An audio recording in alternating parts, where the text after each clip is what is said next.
मेरा नाम शाहिद अली है। आपको economy update with Shahid Ali में खुश आमदीद कहता हूँ।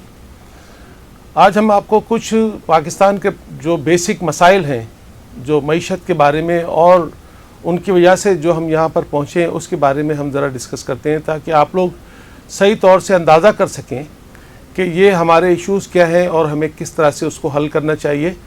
तो हमारे बेसिक जो 4 प्रॉब्लम्स हैं इस वक्त जो हम फेस कर रहे हैं मईशत के हवाले से, वो 4 बुनियादी नुकात हैं। नंबर 1 है करंट अकाउंट डेफिसिट, नंबर 2 है फिस्कल डेफिसिट, नंबर 3 हमारा है circular debt of power sector, and number 4 जो स्टेट ऑन एंटरप्राइजेज हैं इनके बढ़ते हुए लॉसेस। तो ये चारों मसले हैं जो मुसलसल पेंडिंग होते जा रहे हैं, बढ़ते जा रहे हैं और इस स्टेज पर आ गए हैं जहाँ पर हमें अब लगता है कि जैसे मईशत जो है हमारी वो कोलैप्स कर जाएगी। और सारी दुनिया इस तरफ देख रही है कि 23 करोड़ अफराद पर मुश्तमिल एक मुल्क जो 5वीं 8वीं ताकत भी है और उसमें ये सलाहियत है कि वो एक बहुत बड़ी फ़ौज भी मेंटेन करता है, तो उसकी मईशत जो है वो इस स्टेज पे आ गई जहाँ ख़तरा है कि वो कोलैप्स कर जाएगी। न सिर्फ ये कि वो इंटरनेशनल ऑब्लिगेशंस पर, यानी जो हमारे बैरूनी कर्जा जात हैं उन पर, बल्कि जो डोमेस्टिक कर्जा है, जो हमारे रुपीस का कर्जा हमने बैंकिंग से लिया हुआ है, स्टेट बैंक के थ्रू या लोकल बैंकों से, उस पर भी डिफ़ॉल्ट करने का ख़तरा सर पे मंडला रहा है। तो ये 4 इश्यूज़ जो हैं इसमें हम थोड़ा सा इसकी डिटेल में जाते हैं। तो जो करंट अकाउंट डेफिसिट है, इसका मतलब यह है कि जो हमारी इम्पोर्ट होती है वो इतनी ज़्यादा है कि उसको फाइनेंस करने के लिए, उसकी पेमेंट करने के लिए हमारी सारी एक्सपोर्ट्स के पैसे और जितने हमारे जो बाहर पाकिस्तानी हैं वो जो पैसा भेजते हैं, वो उन्हें कहते हैं वर्कर्स रेमिटेंसेस, वो सारे रेमिटेंसेस, इसके अलावा अगर कोई फॉरेन डायरेक्ट इन्वेस्टमेंट होता है वो भी शामिल कर लें। ये सब मिलाकर भी हम जब पेमेंट करते हैं उसके बावजूद भी हमारा डेफिसिट रह जाता है, खसारा रह जाता है। इसका मतलब है हमारा मुल्क इतना ज़्यादा डिपेंडेंट है इंपोर्ट पर, जो तकरीबन 75 से 80 अरब डॉलर तक पहुंच जाती है, और हमारी जो एक्सपोर्ट्स हैं वो इतनी तेज़ी से नहीं बढ़ रही। हालांकि अगर आप 2013 का डेटा उठाकर देखेंगे तो उस वक्त हमारी जो इंपोर्ट थी वो तकरीबन 42 या 43 या 44 अरब डॉलर की थी। लेकिन अब आप ये देखें 2013 से 2023 में हम आ गए हैं और वो जो है 2018 में तकरीबन 80 अरब के करीब पहुंच गई थी। तो ये जो सूरत हाल है इसको दुनिया भर में हर मुल्क को फेस करना होता है, इसलिए कि कोई भी मुल्क फौरी तौर पर जो है वो एक्सपोर्ट के मैदान में नहीं आ जाता, लेकिन उसको पॉलिसीज़ बनानी पड़ती हैं इस तरह से कि वो अपनी चीज़ें जो हैं वैल्यू एडिशन करके एक्सपोर्ट करते हैं और ज़्यादा से ज़्यादा ज़रिए मुबादला करवाते हैं। इसके अलावा जो उनका मैन पावर जो बाहर जाता है मुल्क से, वो भी बहुत ही हाईली एजुकेटेड होता है, वो टेक्निकली बहुत ही साउंड होता है। स्किल्ड जो वर्कफोर्स है वो बाहर जाती है तो वो अच्छी जॉब लगती है, ज़्यादा बेहतर कमाते हैं और अपने मुल्क में ज़्यादा ज़रूरी मुबादला भेजते हैं।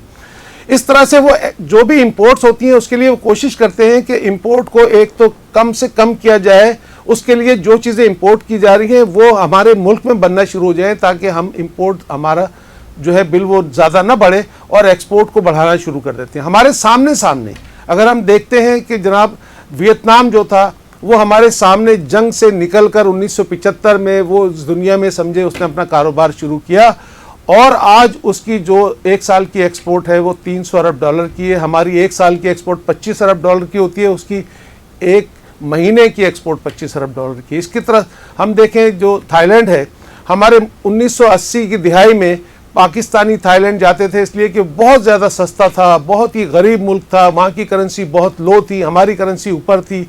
लेकिन उस मुल्क को भी आज हम देखते हैं तो वो मुल्क, जनाब आप किसी भी अपनी स्पेयर पार्ट्स की दुकान पर जाएं तो आपको थाईलैंड के स्पेयर पार्ट्स पाकिस्तान में ऐसे मिलते हैं जैसे शायद यहीं बनते हों। तो वो मुल्क भी जो है वो इतनी ज़्यादा एक्सपोर्ट कर रहा है कि वो उसके रिजर्व बिल्ड होना शुरू हो गए। इसी तरह से जो कोरिया है उसकी तो बात क्या है, वो तो तकरीबन 700 अरब डॉलर के करीब एक्सपोर्ट करता है। इसी तरह जो सिंगापुर है वो भी तकरीबन 680-670 अरब की एक्सपोर्ट उसकी इस साल की है। तो ये सारे मुल्क जो है वो इतनी तेज़ी से कैसे इतनी एक्सपोर्ट कर रहे हैं और हम किस तरह इतने पीछे रह गए। अगर हम चाइना को देखें तो चाइना भी हमसे हमारे बाद आज़ाद हुआ था और वहाँ कम्युनिज़्म था। जब वो कम्युनिज्म था वो पूरी दुनिया से कटा हुआ था और उसकी वजह से ये हो रहा था कि वहाँ तरक्की नहीं हो पा रही थी और उस पर बहुत सारी सैंक्शंस भी लगी हुई थी। लेकिन उन्होंने बहुत सारे तजर्बे करने के बाद ये सीखा कि हमें अपनी एक्सपोर्ट बढ़ानी पड़ेगी, उसके बगैर हम जो है वो आगे नहीं बढ़ सकते। हम अपने लोगों को, जहाँ तकरीबन 1 अरब 40 करोड़ की आबादी है, जो दुनिया की सबसे बड़ी आबादी है, उसको फीड करने के लिए उन्हें पॉलिसीज़ बनानी पड़ेंगी।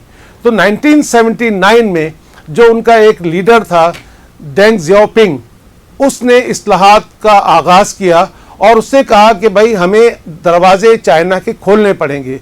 और जो पहले वो कम्युनिज्म वहाँ पर था, जिसकी वजह से वहाँ आपको पता है कम्युनिज्म में एक ख़ास किस्म का प्रोपेगेंडा होता है और वहाँ पे जनाब जगह जगह नारे लिखे होते थे कि दुनिया के मज़दूरों एक हो जाओ, एशिया सुर्ख है और मशरिक़ की हवाएं मगरिब की हवाओं को जो है वो शिकस्त दे देंगी और सरमाएदारी मुर्दाबाद। तो ये इस तरह की सारी बातें लिखी थी। लेकिन जब वो डेंग जियाओपिंग आया, उसने कहा भाई ये सब कुछ हटा दो, इसकी जगह नए नारे लिख दो। और नए नारे लिखने में उसने कहा कि यूरोप से सीखो, टेक्नोलॉजी ही से तरक्की का रास्ता है। उसने कहा कि जनाब हमें जो है वो हमें हज़ारों दोस्त बनाने हैं और कोई दुश्मन नहीं बनाना। लिहाजा जब उसने कहा कि जनाब ये नारे लिखे गए दीवारों पर कि चाइना के दरवाजे सारे दुनिया के लिए खुले हैं और हम सबको खुशामदीद कहते हैं। एक बहुत ही खूबसूरत नारा लिखा कि चाइना से चीज़ें और अशिया एक्सपोर्ट करो, इनकलाब एक्सपोर्ट मत करो। तो इस तरह जब उसने पॉलिसीज़ बनाई और उस पॉलिसीज़ के मुताबिक उन्होंने तजर्बे करने के लिए कि हम एक ख़ास स्पेशल जोन बनाते हैं, तिजारती जोन, और उसमें अपने तजर्बात करेंगे ताकि हम देखें हम किस हद तक कामयाब हो सकते हैं। तो उस पर सोच विचार करने के बाद उन्होंने कहा वो इलाका जो समंदर से नज़दीक है उस इलाके में हम एक जोन बनाते हैं। उससे पहले उन्होंने बहुत सारे वफ्द जो पाकिस्तान, श्रीलंका, सिंगापुर, इसके अलावा जापान, कोरिया, यूके, अमेरिका, सब तरफ भेजे कि दुनिया में देखो क्या हो रहा है। और जब वहाँ से वो सीख कर आए तो उन्होंने देखा कि भाई वहाँ इतनी एडवांस टेक्नोलॉजी है, उसके लिए हमें लोगों को बुलाना पड़ेगा। ख़ास तौर पे जो चाइनीज़ बाहर थे उनको हम अगर फैसिलिटेट करेंगे तो उनको फैसिलिटेट करने से वो यहाँ पे इन्वेस्टमेंट करेंगे। तो लिहाजा सबसे पहला जो तिजारती जोन बनाया उन्होंने शेनज़ेन के नाम से एक उनका बना जोन, जो हांगकांग के नज़दीक था। अब जब उसको डेवलप करने लगे तो उसके लिए ज़ाहिर डेवलपमेंट के लिए चाइना के बैंकों ने कर्जा दिया, लेकिन उसके बाद उन्होंने वहाँ पर जो अपार्टमेंट्स वगैरह बिल्डिंग्स बनाई उसके लिए पैसा कम पड़ गया, तो उन्होंने हांगकांग की एक कंस्ट्रक्शन कंपनी को इंगेज किया और फिर लोगों को उन्होंने दावत दी कि भाई आप यहाँ पर आएँ, यहाँ कारोबार करें, लेकिन आप लेटेस्ट टेक्नोलॉजी की यहाँ पर मशीनें लगाएं और जो भी माल आप बनाएंगे वो आप दुनिया में एक्सपोर्ट करें। चाइना के लिए हमें कोई चीज़ नहीं चाहिए, आप सिर्फ एक्सपोर्ट करें। और उसके टैक्स जो थे वो बहुत कम कर दिए गए, उन्हें इतनी सहूलियात दे दी गई कि वहाँ पे चाइनीज़ जो होते हैं, जैसे हमारे मुल्क में भी होते हैं, जो नेशनलिस्ट थे, जो कदामत पसंद होते हैं, वो शक की नज़र से देखते हैं कि यार ये तो चाइना में दूसरे लोगों को कब्ज़ा हो जाएगा और इनको इतनी छूट दे दी गई है, ये तो सरमाएदारी निज़ाम हमारे मुल्क में आ जाएगा। लेकिन उन्होंने कहा नहीं, ऐसा नहीं होगा। और उन्होंने क्या किया कि जो अपनी ब्यूरोक्रेसी थी उसको उससे दूर रखा, इसलिए कि ब्यूरोक्रेसी हमेशा आपको पता है ये लाल फीता कहलाता है कि जो हर काम को इतने लंबे प्रोसीजर बनाता है कि लोग उसमें तंग आ जाते हैं। उन्होंने वन विंडो ऑपरेशन किया और ब्यूरोक्रेसी को दूर रखा, सिवाय उन बहुत ही ज़्यादा ईमानदार और बहुत ही होशियार किस्म के जो ब्यूरोक्रेट से सिर्फ उनको काम करने की इजाज़त दी, और शर्त पर कि आप बहुत ही अच्छा रवैया रखेंगे, दोस्ताना माहौल पेश करेंगे, उनको हर वक्त मदद करेंगे। अगर बात करेंगे तो उन्हें लगेगा जैसे उनको वेलकम किया जा रहा है, उनकी बात सुनी जा रही है, उनका मसला हल किया जा रहा है। तो जब उन्होंने इस तरह की पॉलिसीज़ बनाई, जब लोग आए तो वो जो अपार्टमेंट्स बनाए थे जो उन्होंने बेचे, तो उससे इतना ज़्यादा ज़र मुबादला आया कि चाइना वाले दंग रह गए, उनकी सोच से भी ज़्यादा पैसा आ गया वहाँ पर। और जो उन्होंने कर्जा लिया था वो कर्जा अदा करने में आसानी हो गई। अब शर्त उन्होंने ये रखी कि भाई आप अगर चाइना से लेबर रखेंगे या आप यहाँ से जो माल लेंगे आप उसको भी जो है वो डॉलर में पेमेंट करेंगे। आप हमसे कोई भी यहाँ पर रॉ मटेरियल खरीदेंगे या कोई आप यहाँ से लेबर लेंगे उसको सबको डॉलर में पेमेंट करेंगे, इसलिए कि आप यहाँ जो कुछ बनाएंगे वो बेचेंगे डॉलर में, तो आपके पास डॉलर आएंगे, तो आप टैक्स पे करेंगे डॉलर में, आप यहाँ से माल लेंगे डॉलर में, तनख्वाह देंगे डॉलर में। अब क्या हुआ कि जनाब जब वो बहुत ही तरक्की करने लगा वो पूरा का पूरा जोन, तो उन्हें काम ज़्यादा आ गए, ऑर्डर ज़्यादा आ गए, तो उन्होंने क्या किया, फिर वो लोकल इंडस्ट्री को भी देना शुरू कर दिए, जैसे आउटसोर्स करते हैं, और उनको भी डॉलर्स की पेमेंट करना शुरू की। तो वो इतना कामयाब तजर्बा हुआ कि उन्होंने उसके बाद 3 जोन और ओपन किए, और जब ये चारों जोन बहुत चल गए तो फिर 14 जोन और क्रिएट किए गए। तो उन्होंने देखा कि हमारे कुछ जो जोन हम बनाते हैं वो शहर पूरा अमीर हो जाता है, लेकिन बाकी चाइना ने उसको सपोर्ट किया और इंतज़ार किया कि हमारी बारी भी आएगी, और रफ्ता रफ्ता इस तरह सारे चाइना में जो है वो जोन बनते गए और चाइना के लोग अमीर होते गए और खुशहाली आती गई। लेकिन हम देखते हैं अपने मुल्क को कि 75 साल हो गए हम टेक्सटाइल की एक्सपोर्ट में ही लगे हुए हैं, ज़्यादा से ज़्यादा हम उस पर जोर देते हैं। अब हाल ये है कि उसके लिए हम रुई भी नहीं पैदा कर पाते, और इस साल भी हमारी 1 करोड़ गांठिया में चाहिए, वो हम इंपोर्ट नहीं कर सकते, पैसे नहीं है, और उसकी वजह से हमारी एक्सपोर्ट इंडस्ट्री जो है वो काम नहीं कर पा रही। इसके अलावा कोई हाईटेक हमने काम नहीं किया, कोई दूरस्थ पॉलिसीज़ नहीं बनाई, और इंपोर्ट करने में लगे हैं, और साथ में ऐसी पॉलिसी बनाते हैं जिससे डॉलर जो है वो यहाँ पर सस्ता हो जाए, और कर्जे ले लेके डॉलर मार्केट में बेचते रहे ताकि हमारी इंपोर्ट जो है ना वो आसान हो जाए। भाई आप कर्जे ले लेके इंपोर्ट करते रहेंगे, कब तक खाएंगे? जब तक आप उसके लिए डॉलर नहीं लाएंगे तब तक काम नहीं चलेगा। अब भी हमने जब एक्सपोर्ट इंपोर्ट सारी पे पाबंदी लगाई हुई है, अब भी इस वक्त भी 4 अरब डॉलर का खसारा मौजूद है। दूसरी तरफ आइए कि जो हमारा फिस्कल डेफिसिट है, फिस्कल डेफिसिट का मतलब ये है कि जो सरकार की आमदनी है और जो खर्चे हैं उसमें आमदनी कम है और खर्चे ज़्यादा हैं। इस साल की हम सिर्फ बात करें तो आप ये सोचें कि 9,400 अरब का टोटल आमदनी का हमने बजट बनाया था, और जब इस वक्त हम मौजूद हैं तो लग ये रहा है कि 9,400 भी पूरे हम वसूल नहीं कर सकेंगे, इसलिए कि पूरी इकोनॉमी जो है उसमें इतने ज़्यादा मसाइल हो रहे हैं कि बेरोज़गारी फैल रही है, सारे सेक्टर्स बंद हो रहे हैं। हमने पहले बताया आपको कि टेक्सटाइल सेक्टर भी पूरी तौर पे काम नहीं कर पा रहा, इसलिए कि उसको कॉटन चाहिए, धागा चाहिए, स्पिनिंग सेक्टर बंद हो गया। उसके बाद जनाब ऑटो सेक्टर पूरा बंद हो गया है। इसके अलावा जो दवाइयों का सेक्टर है वो भी काम नहीं कर पा रहा, फिर कंस्ट्रक्शन का सेक्टर भी स्लो डाउन का शिकार हो गया। तो जो ये कॉर्पोरेट सेक्टर जब कमाता है तो उस पर टैक्स देता है, तो टैक्स कलेक्शन का अभी तब मार्च तक जो फिगर्स आई हैं उस पर तकरीबन 300 अरब शॉर्ट है। इसका मतलब ये है कि जून तक शायद 500 अरब कम हो जाएंगे। तो जो हमारा 9,400 का बजट था उसमें 500 अरब अगर कम हो जाएंगे तो आप खुद ही सोचें कि इसका मतलब है कि तकरीबन हम 9,000 अरब ही कलेक्ट कर सकेंगे। अब इसमें से 4,300 अरब जो है वो हमें सूबों को देने होते हैं। अब 4,300 अरब उनको दे देंगे 9,000 में से, आप देख लीजिए बाकी कितने बचे, ठीक है। उसमें से अब हमें 5,400 अरब जो है वो सूद देना है। तो जब 5,400 और 4,300 का आप जमा करेंगे तो ये 9,000 अरब से ज़्यादा हो जाएगा।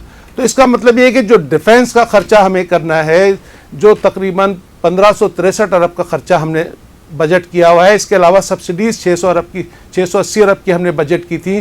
फिर पब्लिक सेक्टर डेवलपमेंट का हमें बजट किया था जो 871 अरब था। इसके अलावा हुकूमत चलाने के लिए 553 अरब चाहिए हैं। इसके अलावा डिज़ास्टर रिकवरी मैनेजमेंट के लिए तकरीबन 150 अरब हमने रखे थे। और जो पेंशन हम देते हैं सिविल और मिलिट्री के लोगों को, उस पेंशन के 605 अरब रखे थे। ये सारे चीज़ों के लिए कर्जा लेना पड़ेगा।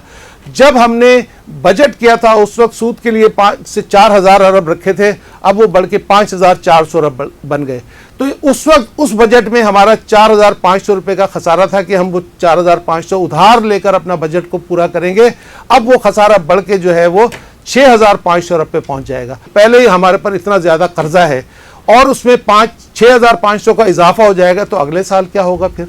तो ये जो मसाइल हैं इनको एड्रेस करने के लिए कोई कुछ नहीं कर रहा। बेदर्दी से आप पैसा खर्च कर रहे हैं, और जो सारी हमारी अशराफिया मज़े कर रही है, और जो इतने बड़े बड़े बिजनेसमैन जो टाइकून्स हैं वो भी पूरा टैक्स नहीं दे रहे। पूरा हमारा एग्रीकल्चर सेक्टर नहीं देता, हमारा रिटेल सेक्टर नहीं देता, और प्रॉपर्टी में इतना पैसा लोगों ने कमाया है कोई टैक्स नहीं देता। इस तरह से ये मुल्क कैसे चलेगा? अब उसके आगे आ जाए कि जो हमारा तीसरा मसला है वो ये है कि सर्कुलर डेट जो है वो हमारा 4,177 अरब तक पहुंच गया है। अब बताइए कि किसी मुल्क में ये बात कही जाए कि जो बिजली हमारी बनती है वो रास्ते में चोरी हो जाती है, लाइन लॉसेज हो जाते हैं, और लोग बिल नहीं देते, और कुछ को हम सब्सिडी देते हैं। तो ये बताइए कि इस वक्त जो टेक्नोलॉजी है उसके हिसाब से आप अगर टेक्नोलॉजी इस्तेमाल करेंगे तो लाइन लॉसेस को बहुत कम किया जा सकता है, और चोरी का तो सवाल ही नहीं पैदा होता कि कोई चोरी कर ले। अब बिल ना दे, ये भी दुनिया में कहीं नहीं होता कि कोई बिल नहीं दे रहा फिर भी आप उसको बिजली दे रहे हैं। तो वो इसी तरह गैस भी चोरी होती है, गैस के भी बिल नहीं देते। इन दोनों को मिला के 4177 अरब अब तक उसमें जमा हो चुका है।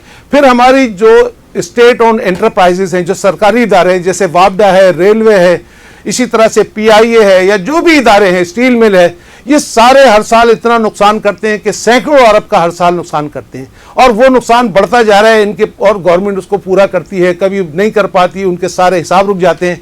तो उसकी वजह से क्या हो रहा है कि हर तरफ जो है वो पैसे चाहिए, उधार चाहिए, इस तरह कैसे काम चलेगा?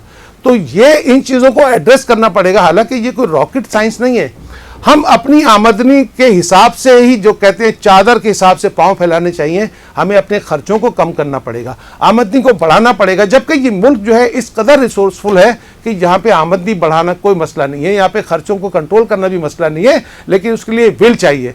इस वक्त जो सूरत हाल है कि जो हमारा IMF के साथ प्रोग्राम रुका हुआ है, उसके लिए डिस्कस करने के लिए जो कॉन्फ्रेंस में जाना था डार साहब को, वो स्प्रिंग कॉन्फ्रेंस जो हो रही है IMF की, वहाँ पे वर्ल्ड बैंक के नुमाइंदे भी आएंगे, जो अमेरिकन ट्रेजरी के लोगों से भी मीटिंग शेड्यूल थी, उन्होंने वो सब कुछ इसलिए छोड़ दिया कि वो जो इलेक्शन का यह मसला है उसमें उन्होंने उसको किस तरह से डिले किया जाए, फंड न दिए जाएं। वजीर खजाना साहब ने एक वहाँ पर बिल पेश कर दिया असेंबली में, उसको डिले करने के लिए सेक्रेटरी फाइनेंस को भेज दिया। आप किस कदर नॉन सीरियस एटीट्यूड है कि चाहे हमें कर्जा मिले ना मिले, चाहे ये मुल्क डिफॉल्ट कर दे, लेकिन इलेक्शन के लिए हमें डार साहब को यहाँ चाहिए था ताकि वो एक करारदाद पेश करें और उसकी तरफ उसे डिले किया जाए।